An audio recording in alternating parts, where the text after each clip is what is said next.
You know, I want to salute our medical professionals. We owe them a great debt of gratitude. And in one particular instance, 40 years ago, the life expectancy of a child born with Down syndrome was about 20 years. Today, that life expectancy of that same child is 60 years. 400,000 Americans with Down syndrome are living richer, fuller lives. The sad news is that new prenatal testing puts unborn babies with Downs in more danger than ever. As one Surgeon General said, amniocentesis is a search and destroy mission. Well, Laurie Johnson has more on that entire story. Here's Laurie.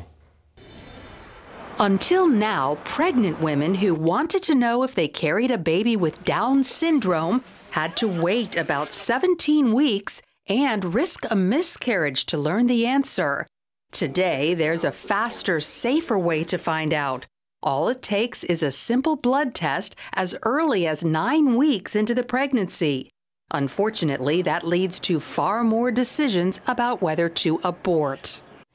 Down syndrome is a genetic condition in which a person has an extra chromosome and as a result has some physical and mental disabilities.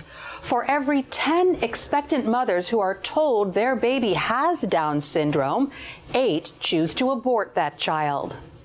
Denise Bassett was about to be one of them. I had trusted in God and I believe in God and I counted on Him for everything, but I was starting to think, well, what if He had made a mistake? And maybe I needed to do something about that. She had signed the abortion papers. Then, at the last minute, Bassett called a pregnancy crisis hotline and spoke with Cherry Jensen. Medicine is not an exact science, which we all know, and no one can predict the potential of a child. As it turns out, Cherry's daughter has Down syndrome. At age 33, Jenny has accomplished much more than doctors said she ever would. Do you feel God using you? I do. I do believe that God's using me for so many ways. Jenny says God uses her to spread love to many people. As a hospital volunteer, she's a vital link between the patient and the healthcare staff. The patients love her. She's kind, she's caring. We never have to ask her to do something twice. She never forgets a thing. Jenny also takes care of kids at the YMCA. Her boss says she's like a ray of sunshine to the children, their parents, and her coworkers. I know Jenny personally, and a lot of times we sit in my office and talk about faith in Christ, and it comes right from that. She is just a big-hearted Christian. She loves the Lord, and it's evident on how she lives her life. And it was Jenny who helped stop Denise Bassett's abortion.